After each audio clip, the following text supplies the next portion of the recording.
Assalamualaikum teman-teman. Hari ini kembali lagi dengan saya Inayah di channel YouTube Didi Prasetyo. Nah, hari ini ada siswa kampuh dengan program pelatihan SMAW 3G. Kita sambut Mas Ridwan. Mungkin boleh diperkenalkan dirinya? Oke, nama saya Ridwan. Saya asal dari Bandung. Dan dulu pekerjaan saya di Indonesia, saya pernah kerja di salah satu media televisi di Indonesia. Oke, ini kan tadi infonya. Nah, ini ngambilnya program pelatihannya SMAW 3G. Sebelumnya kerjanya jurnalis atau di entertain ya berarti ya? Ya, dulu kerjanya sih saya di salah satu media televisi. Cuman kerjanya tuh aku sebagai sound engineer. Ya, tapi gitu. dulu emang kuliahnya jurusannya jurnalistik. Kuliahnya jurnalistik. Ya, tapi mungkin di sana kan kita diajarkan semuanya gitu, video, audio. Ya, istilahnya tentang broadcast gitu. Jadi saya juga waktu pas kerja ya jadi sound engineer. Oke. Terus ini lompatnya bukan selangkah dua langkah kayaknya. Iya. Langkahnya terlalu jauh nih untuk ke pengelasan. Kira-kira apa alasannya Mas buat ngambil, kayaknya aku pengen ngambil pelatihan ngelas nih? Pertama sih kan aku sekarang lagi dalam kerja di Australia ya, dengan ngambil visanya itu adalah working holiday visa.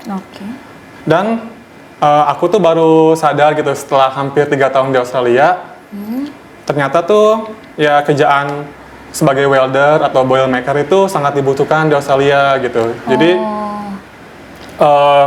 aku akhirnya ya ngambil keputusan aku balik ke Indonesia untuk belajar pengelasan gitu, karena ya pertama mungkin di sana mahal ya pelatihannya ya di Australia ya. Terus ya mungkin di sini lebih panjang ya, kita juga banyak kan di sini bisa ambil beberapa program ya, yang saya tuh 23 hari lebih ya panjang gitu. Jadi aku bisa belajar banyak lah di sini gitu. Oh, jadi karena peluang kerja waktu di Australia lebih kelihatan, aku kayak kerja di jadi welder nih lebih banyak peluangnya. Akhirnya pulang untuk latihan welding. Ya, mungkin sih salah satu tujuannya kenapa ngambil pengelasan, mungkin karena pengelasan ini di Australia itu ya ini high demand job, terus juga banyak perusahaan yang mau sponsorin kita gitu. Jadi intinya ya mungkin aku bisa kerja lebih lama di sana gitu kan. Kalau visa aku sendiri kan cuman maksimal tuh 3 tahun ya. Dan untuk kerjaan welder ini gitu, biasanya tuh kita kerja setahun sebagai welder, biasanya tuh perusahaan mau menawarkan gitu, kayak ya nawarin ke karyawannya mau nggak untuk kerja lebih lama di sini, disponsorin gitu. Dan mungkin ya gajinya juga lumayan ya di sana ya. Jadi karena peluang kerja pulang untuk ngambil pelatihan. Terus kenapa memilih kampuh? Kayak pelatihannya di kampuh aja nih, atau tahu kampuh nih dari mana? Sebenarnya pertama ada temen, dia walaupun dia bukan alumni kampuh sebenarnya, cuman dia saranin aku untuk ambil di kampuh. Ya, ambil di Kampuh Welding Indonesia. Dia sekarang kerja sebagai boilermaker di Australia. Dia saranin aku buat ambil di kampuh aja gitu, karena ya rekomendasi dari teman, dia bilang ya di sini bagus gitu kan, pelatihannya dan lain-lainnya gitu. Oke. Jadi ada saran dari temen. Iya, saran walaupun dari temen. Bukan alumni kampuh, ya udah menyarankan. Oke. Terus mungkin boleh sedikit sharing gimana awal mula kerja ke luar negerinya? Pertama sih aku kan working holiday visa, mungkin singkat saja WHV kali ya, lebih enaknya WHV. Ya pertama mungkin karena aku sebenarnya dulu kan ya background tuh kerja di TV gitu. Dan sedangkan di Australia itu aku kerjanya mungkin sebutannya blue collar ya. Blue collar tuh kayak kerjaan bukan office lah intinya itu. Ya mungkin tujuannya tuh karena aku pengen ya kerja di luar negeri gimana gitu ya, kayak rasain tinggal di luar negeri kayak gimana, kerjanya kayak gimana juga gitu kan. Terus akhirnya ada program nih Ditjen Imigrasi itu ya namanya Ditjen Imigrasi ya, untuk kita mendapatkan apa namanya si surat rekomendasi untuk apply visa ke Australia itu. Nah, akhirnya aku tahu program ini, aku ambil WHV ini, dan sekarang sih aku udah hampir 3 tahun, dan ya sama aku di Australia ternyata apa ya, lingkungan hidup enak gitu kan, ya lingkungan hidupnya enak gitu, terus mereka tuh apa ya, lebih fair gitu, lebih fair dalam artian dalam penggajian gitu, so work life balance-nya juga oke di sana. Jadi benefitnya ke diri sendiri juga, maksudnya dari pekerjaan sama ke kehidupan pribadi juga masih balance gitu ya? Ya masih balance gitu. Terus kalau boleh cerita sedikit soal kerjaannya, terus kenapa kok ya mungkin selain tadi sudah disebutin alasannya pengen kerjanya lebih lama, makanya biar bisa dapat sponsor, ganti profesinya ke pengelasan. Kalau di pekerjaan selanjutnya sebelumnya? Aku tuh kerja di meat packer ya, sebagai meat packer itu, jadi kayak aku di ruangan namanya boning room, jadi aku sebagai packer kayak apa, kita nge-bake daging-daging sapi gitu-gitu. Terus kita kita juga kirim gitu, ke bagian pengiriman gitu kan, kita box dulu gitu. Kita vakum dulu si dagingnya gitu-gitu. Jadi sebelum kerjanya di kayak packing buat daging gitu ya. Kerjaan sekarang ya paling dekat dulu sih pernah kerja di cafe juga, di housekeeping juga gitu, di warehouse gitu-gitu. Terus selama kerja di sana, ada nggak sih hal unik yang kayak kalau kerja di Indo ini nggak ada nih, yang entah culture-nya, entah cara kerjanya? Mungkin yang paling gap-nya paling besar tuh masalah overtime sih. Di sana tuh kalau kita overtime tuh bisa 2 kali lipat gitu. Contoh gitu, misalkan gaji aku per hour $35 misalkan ya contoh. Terus kalau misalkan di public holiday, mungkin tanggal merah, public holiday itu tanggal merah, kita masuk tuh gaji kita dikali 2 gitu, jadi per jamnya tuh jadi $70 per jam gitu kan, lumayan gitu kan. Mungkin kalau di sini kan ya kadang 13 jam gitu baru bisa dapat lembur gitu kan. Kalau di sana tuh kayak kita kan satu harinya tuh sebenarnya 8 jam ya kerja, tapi kalau kita overtime misalkan sampai 12 jam, nah 4 jamnya itu tuh kita jadi di Australia itu ada 2, ada yang gajinya gitu per hour tuh 1,5, ada yang dikali 2. Nah kalau yang 1,5 itu kalau kita misalnya overtime nih, dari kita kan kerja 8 jam, terus kita kerja 12 jam, nah 4 jamnya itu sisanya dikali 1,5 gitu. Jadi tapi ya, terus kalau misalkan kita masuk di hari Minggu dan tanggal merah, itu kita dikali 2 gitu. Jadi itu sih rasanya kayak overtime-nya itu lebih dihargai. Iya, lebih dihargai gitu. Lebih kita tuh capek tapi worth it gitu ke diri kitanya juga gitu. Sebenarnya agak susah juga ya kalau itu di Indonesia ya. Ya itu sih itu sebenarnya berasanya beda jauh ya pasti ya. Berasa banget sih, berasa banget. Terus pertama kali waktu kerja di sana, tantangan terbesar yang dihadapin? Pertama mungkin language barrier gitu.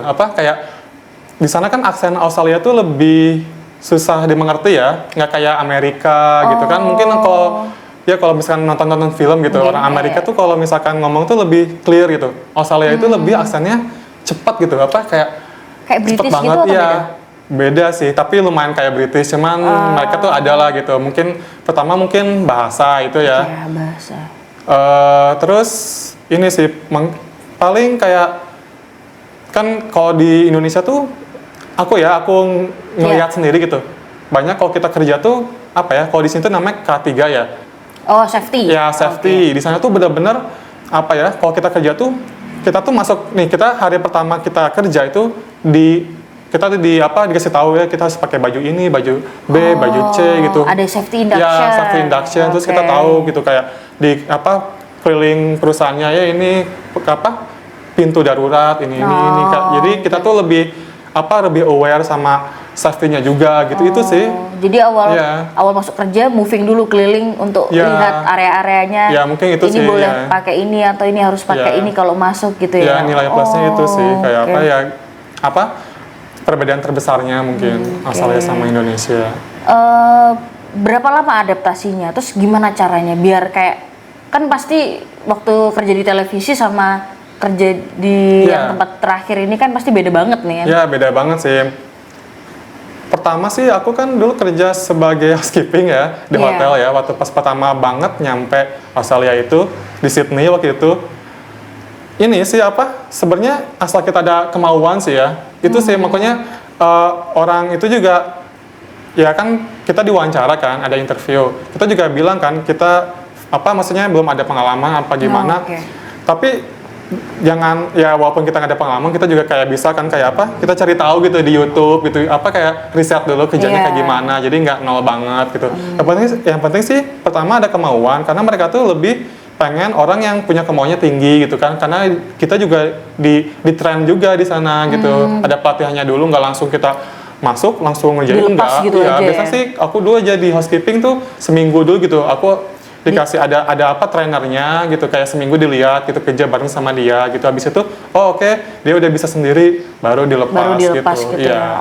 Asal ada kemauan sih sebenarnya sih, penting mau belajar ya. Dan juga kan pertama juga bahasa Inggris ya, bahasa Inggrisnya asal kita kita ngerti gitu kan, mereka juga lebih ngerti kitanya juga, mereka yang nggak biasa. Banyak sih orang-orang Australia juga yang ketika kita mungkin kan pas pertama tuh ya mungkin listening kita masih kurang apa gimana, mereka juga bakal lebih mengerti gitu, mereka tuh bakal lebih slow ngomongnya gitu. Jadi dia menyesuaikan ya menyesuaikan gitu, mereka tuh kayak di slow gitu speednya. Ini kan kayak kerja di luar negeri kan pasti beda, udah pasti beda bahasa, beda culture, mungkin beda makan. Nah, gimana cara buat membiasakan nih waktu di Australia? Membiasakannya sih sebenarnya di Australia itu kan karena dekat dari Indonesia ya. Banyak masak kayak store Indonesia ada, Asia sih ada. Jadi maksudnya walaupun nggak dari Indonesia juga kayak bahan-bahan makanan Asia tuh banyak sih. Kayak aku kan sekarang tinggal di Harvey. Itu tuh kayak 1,5 jam dari Perth gitulah. Perth ya kota besarnya gitu kan di sana. Di sana kan banyak store Asia gitu. Jadi ya maksudnya bisa beli bahan-bahan makanan di sana. Jadi bisa masih dapat ya buat bahan-bahan makanan kan Indonya. Banyak juga sih kayak kayak restoran-restoran Indo sih kalau di Perth sendiri ya. Apalagi di Sydney sama Melbourne tuh banyak. Terus juga mungkin komunitas Indonesia juga di sana lumayan banyak sih. Jadi ngobatin kangennya masih bisa lah ya gitu ya. Sama contohnya mungkin aku kan suka bola gitu, jadi kayak mungkin bisa gabung-gabung gitu, jadi bisa ya mungkin banyak teman, relasi dan lain-lain kan bagus juga. Jadi cari kegiatan di luar gitu. Iya, biar bisa adaptasi lah gitu. Oke. Terus ini kan balik ke Indo, tadi katanya visanya sudah visa terakhir, ya memutuskan kembali buat milih pelatihan. Oke. Terus selama kerja di Australia, pengalaman yang ngebantu buat karirnya sekarang kayak ya udah setelah aku dari sana aku bisa gini, aku bisa seperti ini, itu ada nggak kira-kira? Kayak pengalaman sebelumnya waktu kerja di sana ya. Untuk diaplikasikan untuk diaplikasikan saat ini. Mungkin kayak ini sih di sana tuh benar-benar pekerjaan tuh. Yang pertama safety sih, di sana tuh benar-benar safety first lah gitu kan. Jadi kayak kita tuh selalu lebih aware gitu, lebih aware sama safety, terus bagaimana cara kita kayak menghandle pekerjaannya tuh kayak gimana gitu kan. Di sana tuh selalu kita tuh dapat di train dulu terus banyak lah begitu benefitnya gitu. Berarti semacam kayak SOP-nya harus jalan dulu nih di awal gitu ya. Jadi kita tahu gitu. Rencana, mungkin bisa sharing sedikit rencana kedepannya atau impian kedepannya apa nih setelah ngambil pelatihan di kampus?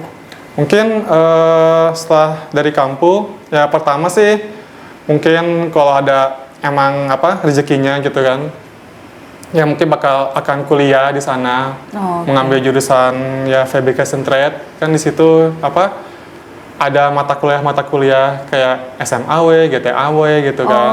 Tapi at least aku di sini kan udah punya basicnya gitu. Jadi kesana juga enak gitu kan, nggak nol Jadi banget nggak nol gitu. banget Iya ya, nggak nol oke. banget. Ya angka baiknya sih dari awal gitu. Kalau oke. kalau bisa ngulang waktu gitu kan, mungkin pas pertama WHV tuh udah punya skill welding gitu. Jadi sana kita adaptasi dulu 3 bulan, terus kita bisa apply kerjaan. Jadi lebih cepat gitu. Jadi kalau bisa di awal udah punya skillnya gitu karena gitu. karena kan aku dulu mungkin pas pertama tuh kan ya mungkin influencer belum banyak gitu kan, Yeah. YouTuber juga belum banyak, jadi mungkin informasinya masih sedikit gitu. Pas saya di sana sih ya pas di Australia kan banyak teman-temannya nyaranin yang dia sebagai welder lah dan lain-lain, akhirnya ya saya dapat rekomendasi itu. Jadi gitu. ada di pekerjaan lain yang lebih chance-nya tinggi, iya, lebih gitu. pemilihannya lebih tinggi Dapat gitu ya. sponsor dari perusahaan itu. Oke, terus nah ini udah beberapa pertanyaan terakhir nih. Mungkin ada pesan buat generasi muda atau ada nih mungkin alumni kampus juga yang pengen juga nih berangkat ke Australia gitu. Mungkin sebanyak ada 2 ya. Saya banyak sih, mungkinnya banyak ya. Jalur-jalur visanya, cuman mungkin yang mungkin relate gitu kan. Mungkin pertama sih ada kayak visa aku ya, namanya WHV. Tapi itu maksimalnya umur 30 tahun ya. Okay. Dan ya mungkin bisa dicek ya persyaratannya di Dirjen Imigrasi ya. Terus yang kedua tuh ada namanya visa sponsor. Tapi itu mungkin visa sponsor itu lumayan susah ya. Dan orang-orang yang di Australia juga struggle gitu, maksudnya orang-orang lokalnya sendiri. Foreigner, orang-orang kayak kita, orang Indonesia, orang Jepang, orang Korea yang mau mendapatkan sponsor tuh juga lumayan susah sebenarnya. Tapi gitu. banyak kok orang-orang yang misalkan apply dari Indonesia gitu. Dan ternyata perusahaan tuh mau sponsorin mereka gitu. Tapi kan maksudnya kita harus punya backgroundnya juga gitu, harus relate juga gitu. Harus mungkin, sesuai dengan yang mungkin di apply gitu ya. Iya, kayak mungkin kita harus punya pengalaman 2-3 tahun dulu kan. Tapi mungkin visa yang paling mudah, sebenarnya nggak mudah juga ya, tapi di antara visa-visa yang lain itu mungkin WHV tuh yang paling mudah gitu. Jadi mungkin bisa dapat lah itu, asal umur kalian belum 30, itu kalau WHV ya. Yang penting umurnya masih cukup gitu ya. Ya, masih cukup. Oke. Terus kalau mau mengulang waktu, ada nggak sih yang kayak yang diseselin kayaknya aku harusnya nggak ngambil jalan yang ini sih, atau kayak salah satunya mungkin yang tadi harusnya dari awal aku udah ngambil skill nih. Gitu. Itu sih yang aku mungkin pengen ngulang waktu tuh pas pertama kali WHV itu aku harusnya udah punya skill welding gitu. Jadi at least ketika mungkin kan adaptasi kan, mungkin pas pertama datang nggak langsung dapat kerjaan welding kan, mungkin kita bisa kayak kerja dulu sebagai di warehouse lah, kerja di warehouse, kerja di cafe gimana, sambil kita kayak apply kerjaan sebagai welder gitu kan. Mereka tuh kayak misalkan kayak teman aku nih, dia walaupun di Indonesianya belum pernah kerja sebagai welder, tapi dia dulu pernah punya basic gitu, ngelas. Dia akhirnya berani untuk apply kerjaan di Australia sebagai welder, akhirnya juga dia dapat gitu. Tapi kan poin utamanya itu punya skill weldingnya gitu, itu sih. Yang penting masih sudah ada skillnya. Iya, skillnya. Jadi tinggal kita kayak bisa show off gitu, kayak kita bisa punya skill buat pengelasan. Toh juga kan mereka pasti ngetrain kita dulu gitu kan. Tetap dilatih dulu ya. Iya, mungkin karena mungkin standarnya Australia sama standar Indonesia itu mungkin ada bedanya. Perbedaan. Mungkin itu sih. Yang mungkin harus disamain gimana. Gitu. Oke, terus kayak kesan mungkin buat kampus, buat instruktur, atau buat teman-teman yang sekarang lagi pelatihan bareng. Mungkin lebih ke kayak quotes kali ya, biar termotivasi aja gitu. Boleh. Mungkin ya pertama sih kita harus punya mimpi ya gitu. Kayak mungkin mimpi itu harus besar gitu. Dan karena kalau kita punya mimpinya besar kan kita akan takut tuh. Kita kayak harus ngejar-ngejar terus itu. Tapi kalau kita kayak mimpi kita nggak bisa bikin kita nggak takut, berarti mimpi kita kurang besar gitu kan. Jadi kayak itu tuh mungkin jadi jadi pelecut kita juga gitu ya, buat ngejar apa yang kita mau. Jadi jangan takut bermimpi. Jangan takut bermimpi gitu kan. Ternyata ya kayak aku kan dulu awal juga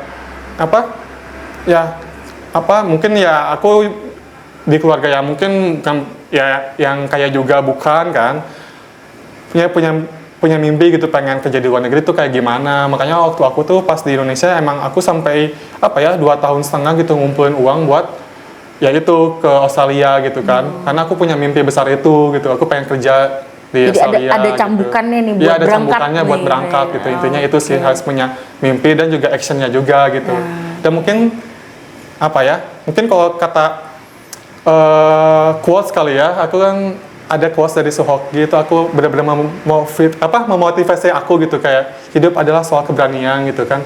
Kita tuh nggak tahu gitu, kita tuh banyak pertanyaan kan tentang hidup, dan kita banyak kita tuh juga nggak mengerti apa itu hidup gitu. Kita tuh cuma bisa nerima dan hadapilah gitu. Jadi hidup adalah soal keberanian gitu, kita harus berani. Kadang gitu. setelah dihadapi, oh ternyata yang kemarin aku lewati bisa ya gitu ya. Ya emang kita tuh pasti bertanya-tanya gitu, ya ini ntar gimana, ya emang itu emang fasenya gitu, tapi yang penting ya kita berani aja dulu gitu. Coba aja dulu. Iya, coba gitu aja dulu gitu. Mungkin habis kita coba, kita suka, dan ya pasti ada jalannya lah gitu. Oke. Oh, berat banget nih kayak quote-nya ya. Harus tetap bersemangat. Kalau kesannya selama pelatihan di kampus? Kesannya ya pengajar-pengajar di sini baik semua ya gitu, kayak aku kan basicnya nol banget ya, nggak ada basic pengawasan gitu, kayak mereka sabar gitu, oh ya diajarin gitu ya gimana cara routing, cara fill pass, cara capping gitu. Ya mereka sabar gitu dengan aku yang nggak ada basic sama sekali gitu, ya, dan bukan teknik juga gitu kan. Emang ya mereka baik gitu, mau ngajarin, sabar di sini gitu. Jadi memuaskan hasilnya? Ya. Oke, terima kasih Mas Ridwan untuk waktunya. Sepertinya apa yang di-sharing sangat memotivasi, terutama buat saya. Ya saya juga sebenarnya pengen juga sih kerja ke luar negeri, cuma sebenarnya belum dapat nih apa sih motivasinya. Kayaknya emang harus cari dulu ya. Iya, emang harus gitu sih. Aku juga banyak ya beberapa orang yang kalau Australia itu dia nggak kuat, jadi kayak cuman sebulan udah pulang gitu, sebulan 2 bulan udah pulang. Mungkin karena dia nggak punya fondasi atau mimpi yang besar gitu, atau motivasi yang besar. Itu sih, harus punya motivasi dulu apa kita pengen apa sih gitu di hidup kita gitu. Itu ya teman-teman ya, kita harus punya mimpi yang kuat dulu, yang besar dulu. Sebenarnya nggak harus punya mimpi besar untuk kerja ke luar negeri. Kayak kerja di Indonesia juga harus punya mimpi yang besar kan, nggak mungkin kerja stagnan di situ-situ aja gitu ya. Oke, terima kasih waktunya, informasinya, ceritanya ya. Semoga bisa diserap oleh saya pribadi terutama dan teman-teman yang lain, bisa memotivasi buat kita jauh lebih baik lagi. Saya akhiri, saya Hinayah. Dan saya Ridwan. Assalamualaikum warahmatullahi wabarakatuh. Dadah.